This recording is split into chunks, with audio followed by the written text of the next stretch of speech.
Welcome to Something Positive for Positive People. I'm Courtney Brain. Something Positive for Positive People is a 501c3 nonprofit organization that provides mental health resources to people who are navigating the trauma of a positive STI diagnosis. I realize that's redundant. I probably shouldn't say positive STI diagnosis because if you get an STI diagnosis, I guess that's positive in itself. I am coming to you from this bougie ass recording space where I'm all put to shame because I'm using my phone. You got an iPad set up, two microphones. I don't even know what brand Rockville is. You got the Lysol wipes, the hand sanitizer, the face mask, the whole like COVID prevention compliance. Yeah. And I'm still recording on my phone because I don't want to deal with all this shit. How are you? I'm wonderful. How are you? I'm good. Like now I feel like I really need to give people more than me recording on a fucking phone. But you don't understand. Like what you do is so just straight up. You don't know at the drop of a dime who you're gonna talk to. So yours is a little bit. You're ready for what your day is gonna be. Me, I'm like, let's set it up. I want to edit. I want to be able to mix it. I want to drop music in it. I want people to see us, and I want the sound to be as clear as possible so people can like really catch how bad I butcher my words. So, yeah. You really just highlighted that I don't give a fuck. So, like, you carry all of this with you when you go places? Like, do you typically, like, mobile podcasts? Yeah. It's a small mixer. Mm-hmm. And the cardioids just lift right up out of the stand, out of the mounts. And, I mean, I want to be as professional as it comes. I went to school for TV and radio broadcast because my goal was to do voiceovers. Like everyone's always told me, you have such a unique voice, use your voice. And I used to get made fun of for my voice. So for me, it's like actually like a really sensitive thing when people are like, you have a really funny voice. I'm like, oh, thank you. Like, and that's when I figured like, well, let me go to school to use my voice. Yeah. But they taught me stuff I didn't even care about. Mm-hmm. I don't want to be on the radio. And I don't want to be in front of the camera that much. But I've discovered my voice recently, and my purpose is to use my voice. Yeah. So that's where my podcast and my business came from. It's like, let's just do it. Like, put it to work. I'm not going to do it half-assed. Yeah. So I'm doing it. Yeah. So not radio, not TV, podcasting was just a perfect middle ground. It's simple. Mm-hmm. And with the video, I can either put it on Facebook. I could make a YouTube channel because the group of individuals that I want to reach are all on YouTube. Yeah. Like I'm looking for all, like, I'm a millennial, so I know I grasp, our Generation X, but my whole goal is to capture us Ys and the Zs and the Alphas, because my whole goal in my business is to help restore youth. I want youth to know that they're supported. Yeah. And, again, about being positive, if we can't shine real light on how they're going to develop, that's the purpose of my business, restoring our youth. Not just skincare, deeper than dermal. Yeah. So while we're there, why don't you give us more about the business? Like, tell us the name. How can we find it? What's it about? What's your podcast? Yeah, so it's so new. It's so new. And, so me and Courtney have talked, we've talked. I'm on cinnarostore.com, www.cinnarostore. It's CINNAROSTOR. And our name, Cinna, short for cinnamon, and skin. I love my cinnamon skin. I use cinnamon in just about all of my products. And then Rostore, I use rosehip. I used to be a florist, and I like roses. So, and rosehip is this, restoring agent to help, tighten and lighten. So my products are restoring our youth, but our podcast is restoring our faith for the youth. And on your podcast, you interview kids, right? Everybody. Oh. Yeah, youth enthusiasts, young entrepreneurs. That's our goal. Okay. You want to know how COVID, how life, how everything is going for them. And we want to help them know that they're supported and give them resources. Yeah, okay. That was too smooth of a transition not for me to put that at the beginning. So normally I ask people at the end, so what are you doing now? But yeah, now that we got that out the way, so you got herpes. I do. And how long ago did you get it? Oh my gosh. Let me rephrase that. How long ago did you find out you had it? I was diagnosed 23. I thought you was about to say 23 years ago. I was like, how old are you? I was diagnosed at, I want to say 23 years old. But to this day, I feel like I had it before that. Mm-hmm. Whether it was just like being naive or not realizing my health, like what was going on. And I think it was just because I was promiscuous in the things that I didn't realize what I was doing. So whether it was unprotected sex or just fondling somebody else's parts and touch, because honestly, yeah, you know, so I've been diagnosed and aware for 10 years. Okay. And I've only been really honest about it for the past 5, 6. Because when I found out, I was actually in a relationship, and he didn't have it. So, how do you know he didn't have it? Did he tested? Like, show you yeah. And here's the scary part: he has a vasectomy, and he didn't get it. Like when I had my that fucking outbreak. And again, this is why I say I'm pretty positive I had it before. And you know, when you're just in denial, like, maybe it's an ingrown, but you know it's not. Mm-hmm. So I had years of just like playing my health off. I was in denial. I didn't actually realize what was wrong with me, and I lied a lot. You know, and when I got diagnosed, I was in a relationship, and obviously I told him, and I was worried for him. Because I had a horrible outbreak. I was sick as a dog. How do you tell somebody when you're in a relationship that you have herpes? And how do you handle them being like, well, I ain't got it? How did I handle it then? Yeah. I cried my eyes out, I think, when I told him. I was ashamed. But he accepted it. I mean, it is what it is. If you're an adult, I mean, you should be having an adult mind span when you're actually having sex. Like, you could have that communication, like, real talk. If you're going to sleep with someone, you should be able to talk about your sexual health. Because what could happen has to be on the table. So that relationship, me and that guy, we were together for 5 years. After or total? Total. Okay. And I found out like my first year with him. So that's how I knew. Well, first off, he was a ride or die. Like, and we always had a clear communication about cheating or anything. So I think it really depends on who you're having the conversation with and how they're gonna perceive it. And I used to worry about who I told. Like, are they gonna judge me? And I listen to them. Like, I'd go on a date or 2 or 3 with guys and listen to how they talk about people.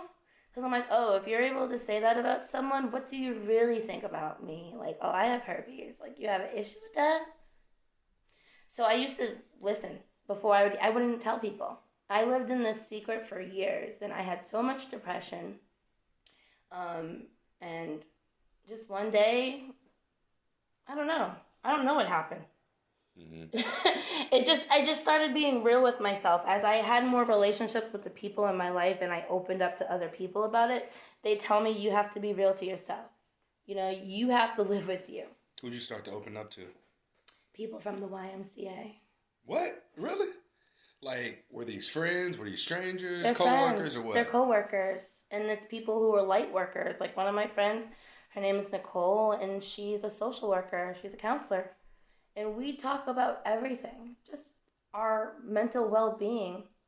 You know, like you're involved with so many people who are ill. And if you're empathic, sometimes if you don't know how to block or shield yourself, you know, we get intoxicated. And we'd have real conversations about our life and about the lives that we touch. And when I went through this major breakdown, finally, it had to be like 5 years ago, so 2015. She was there. And I told her, and I was still living with this secret. Like, I wasn't telling people. I had friends that would say horrible things like, oh, did you hear about that girl? She's a burner. My mouth would fucking drop. Like, this is the things you're saying about people because they have herpes? You don't know I have herpes, and you make me feel horrible about myself. So I wouldn't tell anybody. And 5 years ago, I left my job. I'm from Massachusetts. I left Massachusetts. I left a $70K salary job for $5.66 to go work on a ship.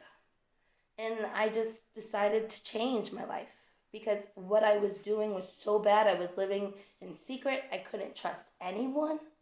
I didn't know if I could tell my friends or if I couldn't tell my friends, and I wasn't telling my friends. And then I went on a ship, and I dealt with bad employment, and I've dealt with all sorts of stuff in my life. Still dealt with depression, moved a couple more times through my life because I think we're all on this journey trying to figure out where our place is. Moved to Florida, hated it, miserable. Was there for 2 months. I've been living in Ohio for the past 3 years, 3.5. And I found my voice here. I found my purpose here. I realized, you know what, if you're going to be my friend, you're going to accept me for who I am. If you really matter, you won't mind. So at this point, I'm just like, you know what? I have to just be real to who I am. And I just came out. I said, F this. I'm tired of people judging me. I'm tired of holding myself back by not being honest with myself and others. My depression was real. The herpes is real. But you know what? You can get over it. Like, it's like ownership. As soon as you own something, it doesn't bother you anymore. Yeah, it's like people dread making payments on things. I'm one of those people. But like, once you paid it off, it's over with. It's like, oh, all right. So when you say ownership, that's kind of like how I think about it. Like, God, fuck, I got to pay rent. I got to pay this mortgage or whatever. But then when the house is paid off, it's like, no more of that. I don't have to deal with it anymore. I know that like a lot of people who listen to this probably can't relate to that particular thing. But just in thinking about what it means to have ownership over something that has so much ownership over you, you know, look at it like that, from that perspective. You know, it's either going to be me running this ship or it's going to be having herpes, having depression that's going to run this ship, especially like with having access to resources that we can have to help us sort through everything and navigate these things. It's just a matter of them being available to us too. The groups are a huge resource. I didn't start coming to the events until last year, 2019. And I learned a lot about the community. I think being around like-minded people who just, one, the community is freeing itself. You know, you can just be human. You don't have to worry about stigmas anymore. But the community itself and being around such positive people makes it a lot easier to be positive about having herpes. Point blank. Regardless what you take out of here, when you're here, it's just like, you know what? It's all good. And even when you take it, if you take it with you, which is hopefully the goal, if you take these connections and you make a network, it makes it so much happy. Like, this is a great community. We are probably, like, we're so much stronger than a lot of people because of how we deal with and work together through everybody hating on us. Because they do. They hate what they don't know. Well, you probably already have it. Or you've had herpes of some sort, chicken pox, or you'll have shingles or cold sore. But people hate on the fact of what they don't know, and if they're worried. Like, our community is huge. Yeah, it's humongous. And it's so big, yet so separated that it seems like it's invisible. Like, there are so many different groups, so many like social media pages that talk about herpes, and then there's in-person groups, and then there's on different social media platforms. So it's just so sort of like separated that the stigma doesn't allow for us to just be able to say, hey, all of you herpes groups come to be in this herpes group. Because then like you run the question of, well, if that's just being announced out there, what if someone I know joins a group just to see if I'm in there, and they find out I'm in there, and then they out me to the world, and then everyone knows I have herpes and my life's ruined. You've got HIPAA compliance for people's privacy laws. But people who have HIV go on a list across the world. So where's the HIPAA compliance with their name going on a list? And the same thing with our communities. Okay, we're in a community. Everybody's in these communities. They just don't realize they are. We're here. And honestly, I think I should just make a group that's public. Like, herpes public. Let's come on out. Let's stop being secret. Because I think if everybody realizes that we're all actually in the same group, it's not going to be shunned. You know what I mean? Like, it's not going to be this block. And the stigmas about it on media, it's stupid. Because I don't even know how to put this.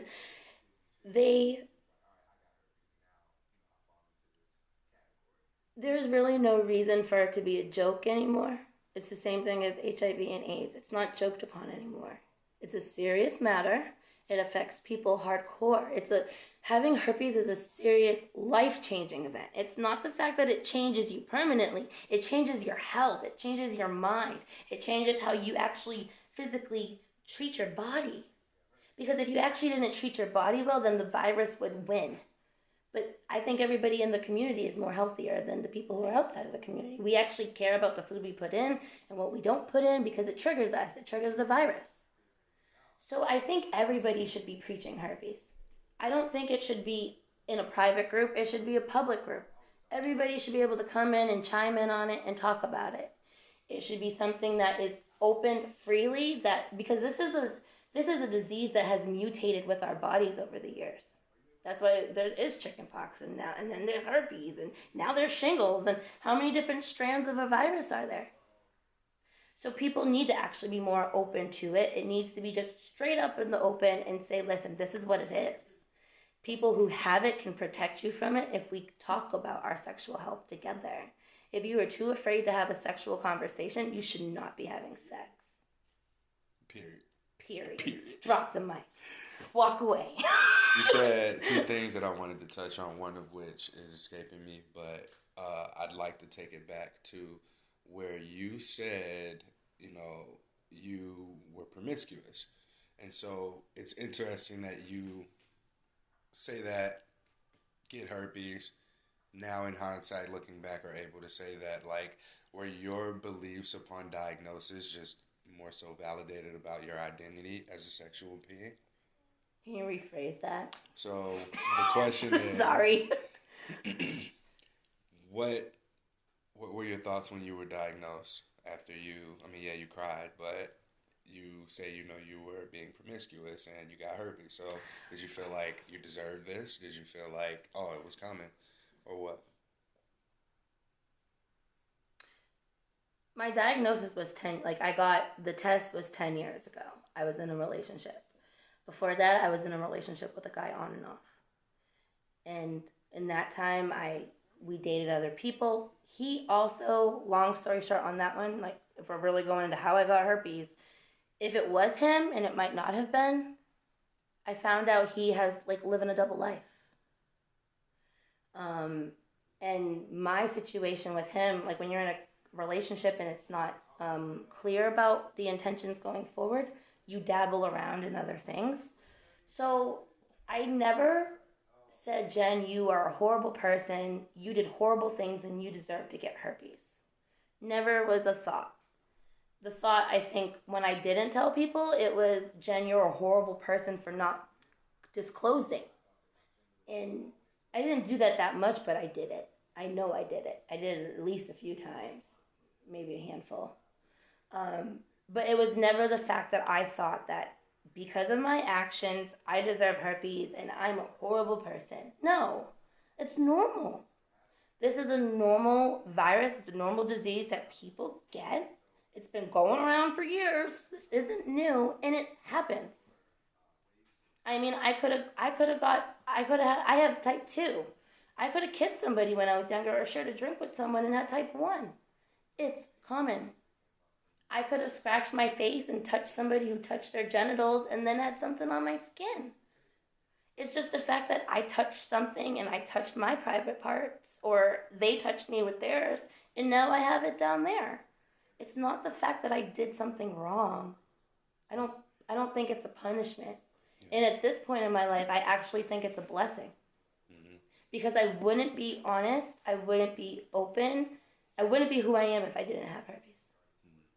The thing that I remembered now that I wanted to ask you about, the second question, was in regards to the CDC. So everything that you just said says that your behavior changed. On the CDC site, when you look up herpes testing and why they don't recommend it, it's because studies have shown that behavior doesn't change after a person's diagnosed with herpes. I have about 200 recordings talking to people with STIs, and none of them say that their behavior stayed the same. None of them. So here we are, with more validating points that there is a behavior change that occurs. So with that being said, what do you think about the CDC's reasoning for not testing people being that because behavior doesn't change. Well, CDC is wrong. Again, this is. But they have studies that show, so they can't be wrong. No, I mean, I get their take is why test something when there's no actual symptom? Like, let's think about COVID. You're asymptomatic. Now they don't even want us to go get tested. They're like, no, let's slow down testing because our numbers are bad. Okay, so it's almost like that catch-22 devil's advocate. You need to test. I think it's important to test. If you don't know your status and how can you help prevent it, first thing. I can see where the CDC says, okay, you don't have any symptoms, so why go stir the pot? Why create that worry in your mind because you're going to drive yourself sick thinking, oh, herpes, but you have no symptoms. But if you get yourself tested and you know the facts, you can have a peace of mind like, okay, I do have it. And maybe you can actually take responsibility for your shit and get help, read about it, and not give it to somebody else. Care about somebody else and care about your own mental health and your physical wealth so you can help other people. The CDC, I think, is actually causing more harm telling people not to get tested if they don't actually have an outbreak. But then there's that catch-22 still. You could have a positive test and not have any signs ever. And then you're like, well, what do? I don't get outbreaks. Do I really have to tell? Do I have to disclose? And you should, because you're living with that antibody. I don't get the HIV drugs that make it undetectable. Once you've had a diagnosis that said it's been positive with an antibody, it's there to me. I don't get that one. They do stuff that I am just like, listen, as a normal human being, I want to know what's in my blood. I want to know if I can hurt somebody so I don't hurt somebody. Mm-hmm. And I want to be able to take care of myself the best as possible. So if I don't know that I have a virus in my body, how do I defend myself from the virus when it decides to attack? Your mental health was impacted. Was it by your diagnosis or was it by circumstances around your diagnosis? Or was it even something else? You mentioned depression. Yeah, my mental health has always been, I've always been a loner.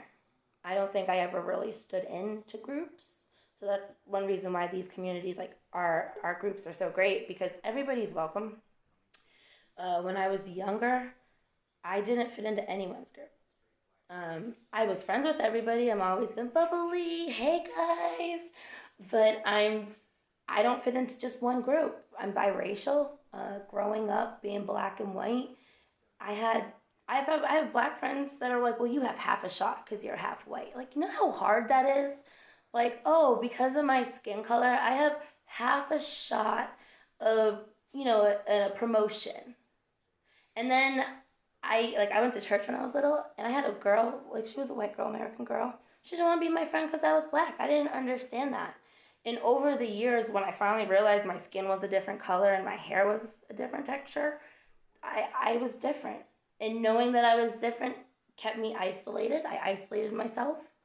And then getting herpes, oh, well, there goes 5 more walls right behind that, because now I'm even more different and nobody's talking about it. And I love my mom. I think my mom was a single mom, so she did the best she could, but our parents can only do so much to talk to us about what's going on. And a lot of the time we're embarrassed.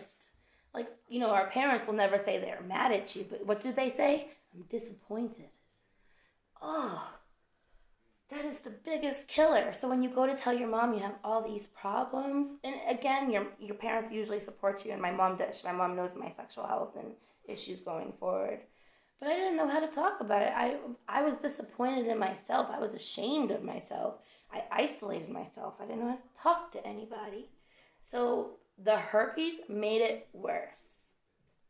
And like I said, once I finally realized, like, Cine Restore is really what caused me to come out of my shell 100.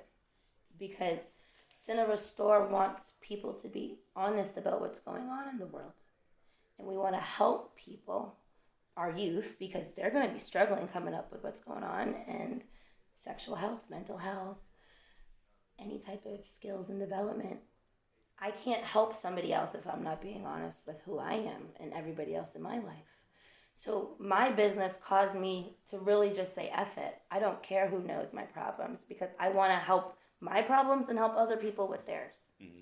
You don't feel like that's going to hinder your development, being someone who has herpes and running a business? You don't think that may keep people from doing business with you? I don't care.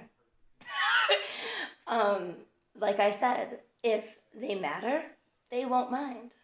And business is business. Straight up. Like, I care about that bottom line like every single American citizen does. I want to have a roof over my head. I want to make sure everybody eats. So when people realize that about me, like, who cares I have herpes? Like, that's really the point. Who cares? You're not getting in my pants. Do I even want to sleep with you? What does it matter to you that I have an STI? Especially in relation to business. And I say that, it might seem like a wild question, but that was a genuine concern for me going into doing this podcast, because I did it privately behind the scenes, like just recorded audio and sent it to people. My face wasn't attached to it. My name wasn't attached to it. But going into personal training and working with my friend, after hearing how they butchered Usher in the media when there were those allegations against him for having gave somebody herpes or whatever it was, like, I didn't want to be known as, especially for my friend, the gym that had herpes. Those trainers over there got herpes. They're giving out herpes. Like, and then, people make those kinds of assumptions and say that kind of shit. And it's just flat out ignorant. So for me, when I told him, I was like, hey, man, like, I don't know if I want to work with you and be able to, like, do this podcast just for that fear. And he was like, he had the same attitude as you. He was like, ain't nobody worried about that shit. We're here to make money. Right. Like, that's what this is. Right. So, yeah, it's empowering to, like, hear you as a business owner have that same mentality as someone who has herpes, because there's a ton of business owners who have herpes. People, again, your privacy is your privacy. That's why we have all these laws that protect our medical records.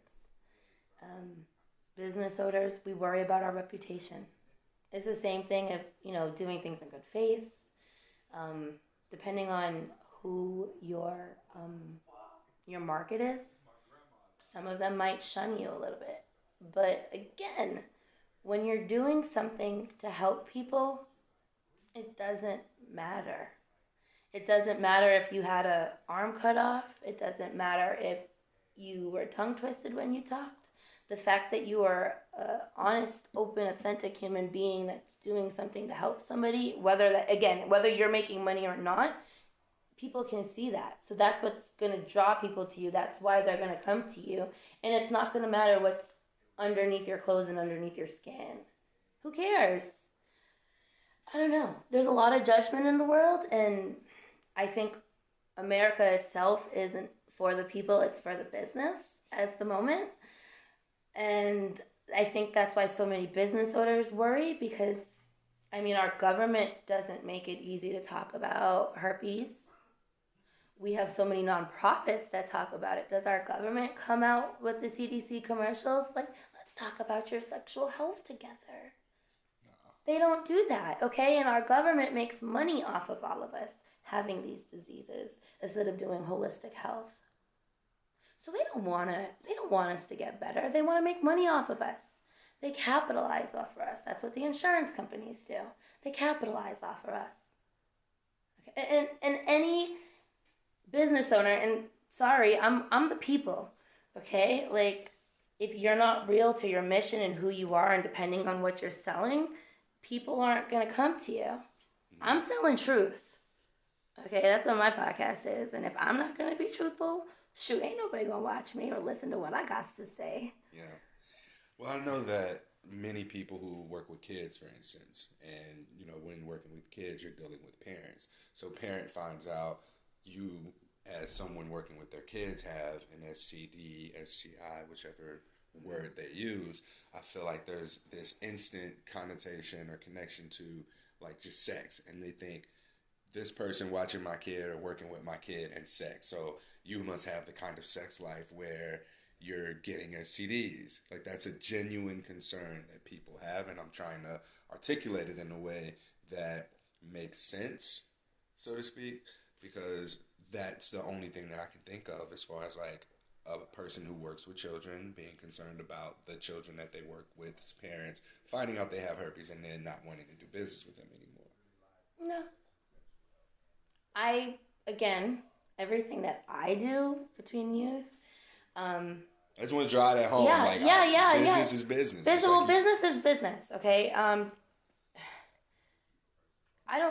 My sexual health has nothing to do with my business. It's just about me being honest about who I am, okay? And how many kids today are growing up and they're not having those resources to talk about it. So my business is to allow them to talk about these things that are concerning them. And I can be a role model and say, listen, like, don't do what I do. Like, do what I say, not what I've done. And if anything, be better than me, and not to be competitive, but learn from my mistakes and get better. I want you to be better than me. I want you to reach the sky. I don't want you to deal with the same struggles that I've been through. So the only way for me to help someone is to tell them my struggles. It's like, when you hear somebody's testimony, you listen to these motivating speakers, and they went through so much stuff, and they have the music that, the increasing music. You're like, okay. But that's what encourages you to be better. They went through so much heartache, and our youth can relate to that. Everybody can relate to having a health issue. So when you talk to somebody about, I have a disease. It affects me sometimes. I watch what I put in my body because it feeds it. This is an eye-opening learning experience for somebody else. It's not something for them. I mean, they could say ew, but in reality, this is something real that they could encounter at a drop of a dime just because they shared a drink. So to actually be honest with the parents about it, because the parents might not have any experience on how to deal with herpes or have these sexual conversations. And when, as a business owner, when your clients or your customers know that you're true in purpose, that you're not out to hurt them. Your products and your service is here for help. It's here to give you something positive in your life, to help restore something. Rose store. Rose store. Plug it. So I think it's your presentation, how you approach something. And it's the same thing when you have a business meeting and you have a disclosure. You're being honest about something from the front, so there's no question about what our interaction is actually for. They know my intentions are real and honest and true. They're good. So you know what? If those businesses have an issue telling about their sexual health, well, that's on them. They're the one that's hiding it, and they're the one that's hurting themselves. And again, if their business has nothing to do with it, then they're not going to tell it.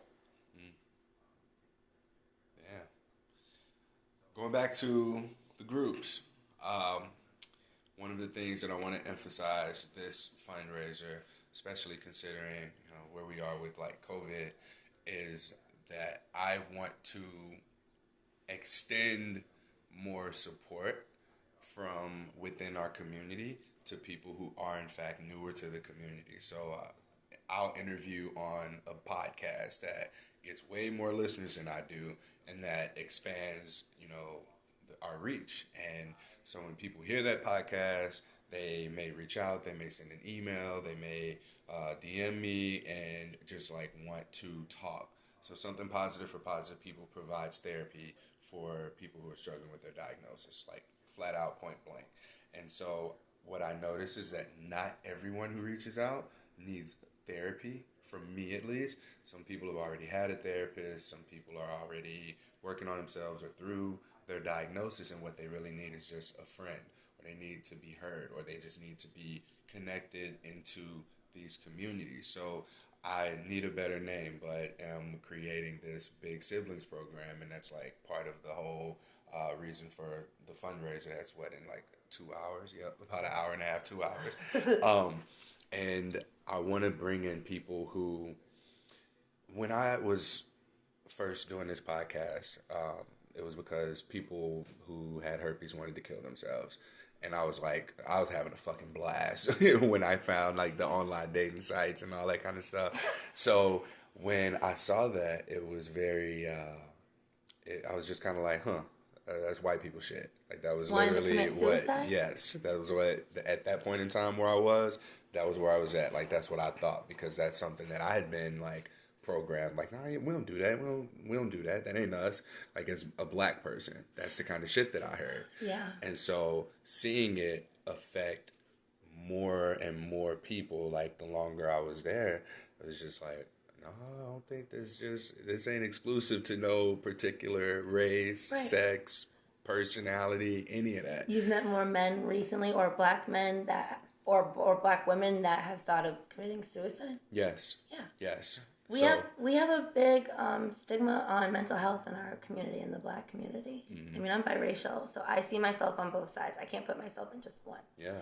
And yeah, it's real. I've had many thoughts when I had my breakdown. So when I was a manager at a grocery store in 2015. I left. That's when I went to the cruise ship. I had thoughts of driving myself off the road at night. I lost my best friend at that time too. We had a fight because of a guy. And long story short, I didn't even tell her. I mean, she could be listening to this podcast and just, because I haven't told her, but I mean, she's still my family. I don't care if she knows. But I lost her as a friend, and I didn't think I had anybody else to talk to. I'd call her in the middle of the night, and the guy that I really liked, that I was messing with at the time, we were lying, and we had our fallout. I didn't have anybody. I would drive home crying, thinking about driving my car off of Mass Pike. Just like, I hate life. I don't have anybody. Mental health is serious. And herpes, our community is very much affected with mental health. And the community itself, it helps you with your mental health. You know, I think this community should be open to everyone. And I think it's safe for those who don't want to disclose or like blast it to the world so they can keep their HIPAA privacy. But I personally feel it helps once you let it off your chest and don't care anymore. Mm-hmm. Because you're no longer holding something against yourself. You're not holding it back. It's now part of you, and you can just let it shine. Okay? Having herpes isn't a death sentence. It actually creates more life in you. You realize there's so many more channels of life, and there's opportunities that you didn't even know existed now that you have herpes. It's actually pretty great. Yeah. I know, like, how is that? This isn't good, but... No, but we don't... it's hard to see it that way when all you have to go off of is what you've seen in the media, what you heard from friends and family about STIs, about herpes, and, you know, the visceral reaction to the word herpes is, ew, I don't want that, and we think immediately to those pictures of clustered, worst-case scenario outbreaks, yeah. And, like, that's traumatizing for not only people who are afraid of herpes, but when you get it, and it's like, fuck, that's my life now, and that's what we think until we kind of... the storm calms, the dust settles, and we see, oh, my genitals aren't gonna always look like that. Oh, I can still have sex. Like, these are the kinds of things that people need to be aware of. Is like that what your visceral reaction is to herpes is not actually what it is. And I think that the only way to really get that is through our experiences as people who have it. Because, yeah, doctors can say, oh, so many people have this. Oh, you'll be fine. Here's medication. Medication don't work for everybody. Valtrex don't work for everybody. Lysine doesn't work for everybody. Changing up your diet doesn't work for everybody. But one thing that we struggle with collectively is the fact that stigma makes us feel like we can't seek help. And that's one of the most dangerous parts of this, because we feel as if we can't, like, there's a petition going around, and it's called Penny for Your Thoughts campaign by Rich Mancuso. All he's doing is collecting signatures to advocate for a vaccine. Do you know how hard it is for people to put their names down on this piece of paper in fear that somehow it's going to get released and people are going to find out they have herpes? And a vaccine for herpes. Yeah, so Okay. that's what he's advocating Okay. for. So Rich Mancuso is the author of Asking for a Friend. He participated in a clinical trial for a functional cure for herpes. He Mm-hmm. wrote a book about it. He's got a website, and Okay. that's what he's doing. He's collecting these signatures and advocating. He's sitting in the letters of Congress all the time, like trying to push for a herpes vaccine or better treatment options Yeah. because he was one of the people that got severe, painful outbreaks. Yeah. And he spoke up about it. So we hear more from people on extremes like, I'm good with herpes, you're good with herpes, and this is like Oh, what our stories listen. are. And then you've got the people on the other extreme like him who, hey, this is the worst fucking thing to happen. Like, I need help. I want better help. And he's Yeah. also aiming to help people. That majority of people aren't on either end of that spectrum who have herpes. Yeah, And dude. these Yeah. are the people who are the potential change makers for either giving people mental healing, emotional healing, or advocating for a tangible thing to be done, like a cure. And so it's a matter of like bringing these two kinds of resources together and integrating them on a podcast or bringing people into the groups and to awareness that like yeah, this is a community and it's a community that's impacted, and we can in fact do something to make a change, whether that looks like a vaccine, a cure, or something like PrEP that keeps people who have herpes from passing it on to someone else, rather than it being a lowered percentage with with the daily antivirals, or when people are diagnosed, that they go through their healing process. And then we just put these two together and put it in a place where people can find the resources when they need it, and people who, before they need it, at least know that it's available and they have some general knowledge around it. I think what we should do, we should like make a video, right? Real talk about herpes, right? It sucks at times. Let's keep it 100. Okay, I'm not gonna tell you I'm happy-go-lucky with herpes 24/7. Are you kidding me? Like, again, when I first got it, it was the worst outbreak of my damn life. Sick as a dog. You learn how to deal with it on. Well, you don't always learn how to deal with it on your own. You read. And then, like I said, with our communities, it helps. I don't want to say that I'm a happy-go-lucky person. I agree with this guy. We need more CDC. The CDC needs to put a page up on their site about herpes. Guys, it's not a life sentence. It's not a death sentence. You're not going to die. I think they got that, though. Does it say it exactly like that? It says very little. It will say the percentages. I've seen some of it, but it still doesn't give people resources. Okay? It doesn't say, hey, girls, use a hair dryer because you can't dry out your coochie. Okay? But it will dry out the sore. But it's true. I mean, how many times have I seen it in all of the different groups on Facebook? Oh my gosh, I'm having the worst outbreak. What do I do? And now that we have our resources, because we are the resource, that's why our groups are so great. Okay? That's the episode title. We are the resource. Cool. I needed to say that because I'll forget. I didn't realize that, but we are, okay? And we have to stick together. That's why it's so important to reach out to the older generation who hasn't given us enough. And us being a millennial, we are the generation that is going to help everybody else underneath us.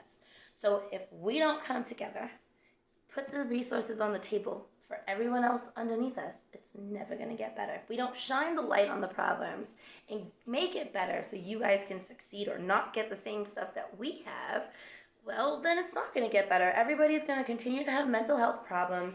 The stigma is going to continue to grow. We're not going to shine enough light on the help that needs to be.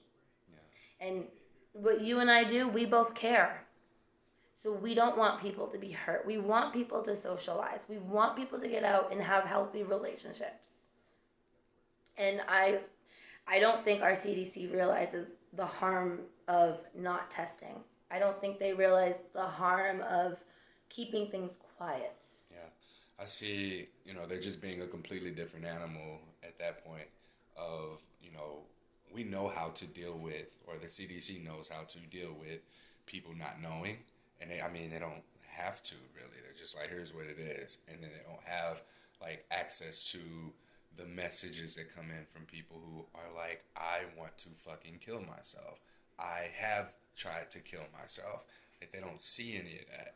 So, to be so disconnected from the idea that sexual health is, in fact, interconnected with mental health, it's inexcusable for the Center for Disease Control to look at it that way, and not have additional resources, or maybe they do, and we just got to dig through them and find them. But it needs to be available. It needs to be out there.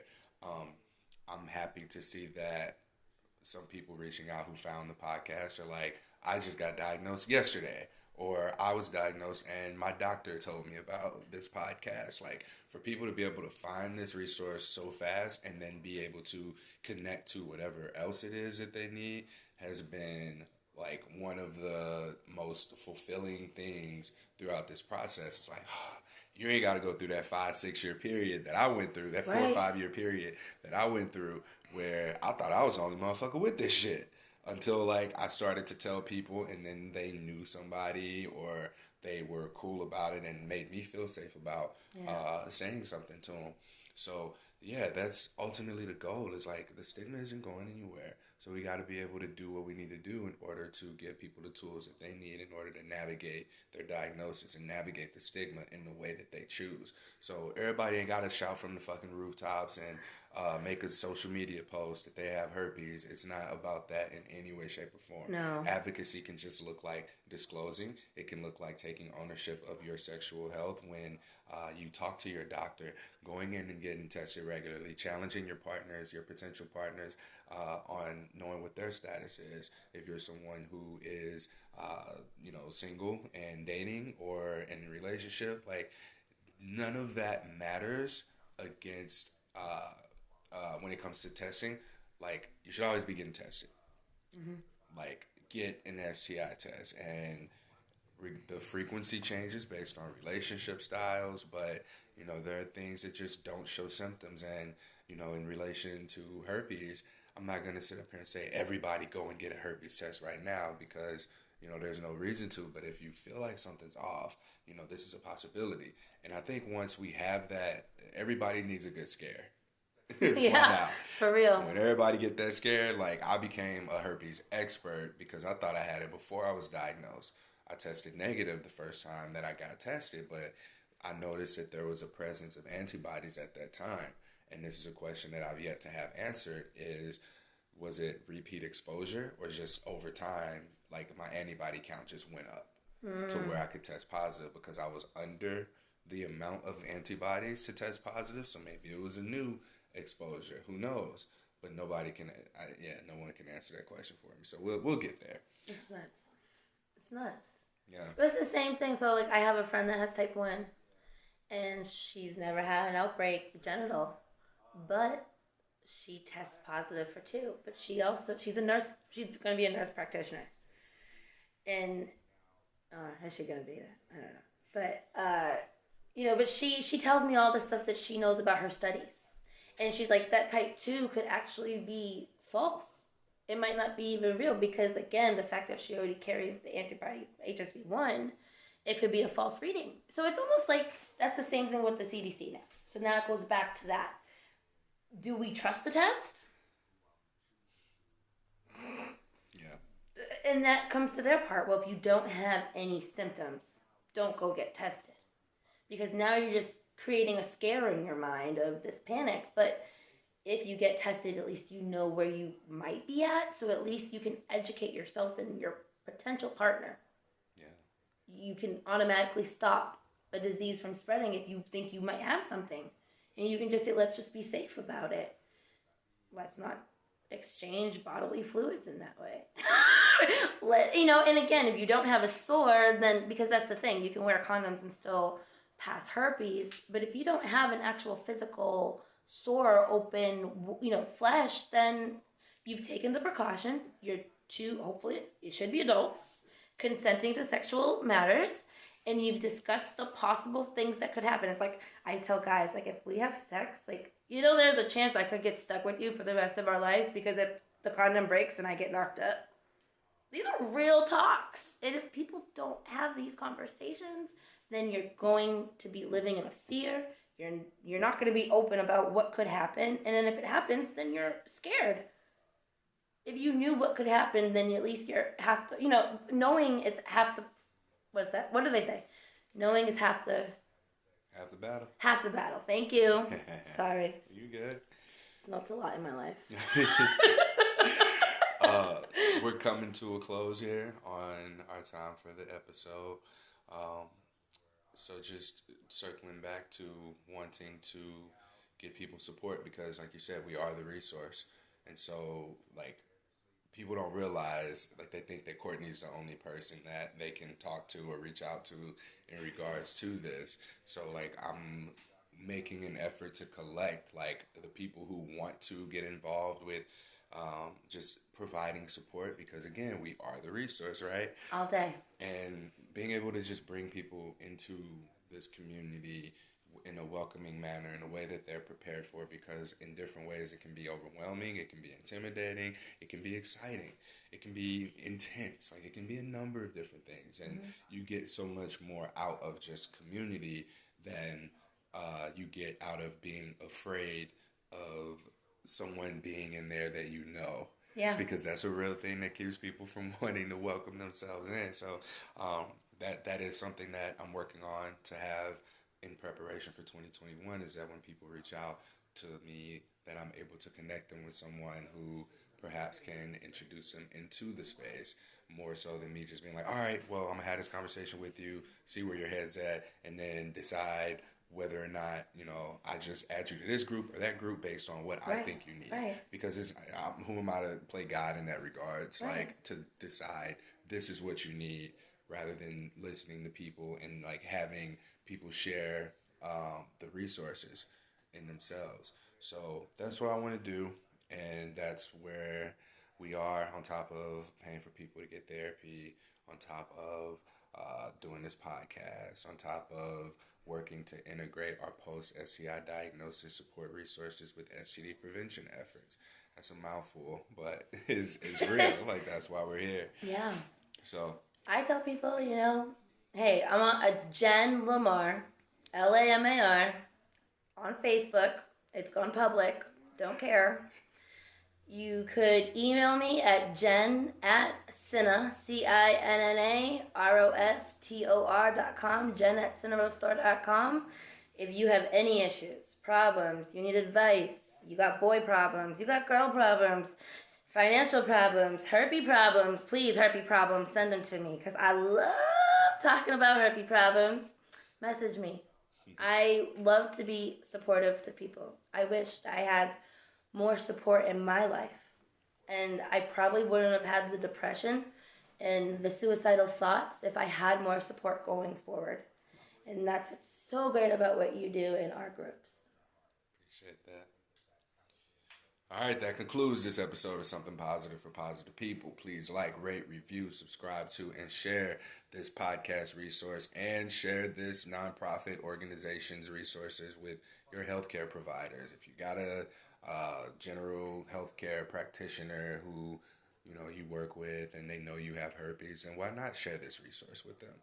If you have a place that you go to and get tested regularly, shout out to Lee, who has done my last 3 STI tests for me, then share it with them and give this resource to them so that they have something that they can offer to people beyond just the statistics. And it's something that we're here for now. Like, I'm the person who's behind this microphone. I'm behind all of the Something Positive for Positive People stuff. But, like, this wouldn't be what it is without the guests, without the supporters, without the listeners, without the donors, without just the potential connections that are even coming throughout my outreach, looking for funding so that we can provide this service at a more expansive rate than we are right now. Because right now we've got 13, 14 people enrolled in therapy as of August 2020. And I'm looking to do that for a lot more people so that when they reach out and they're seeking support, they have it. I don't want anyone to feel like they have to run around and go to other places and get it, or, get discouraged finding the wrong stuff. So again, we are the resource. Till next time, stay sex positive.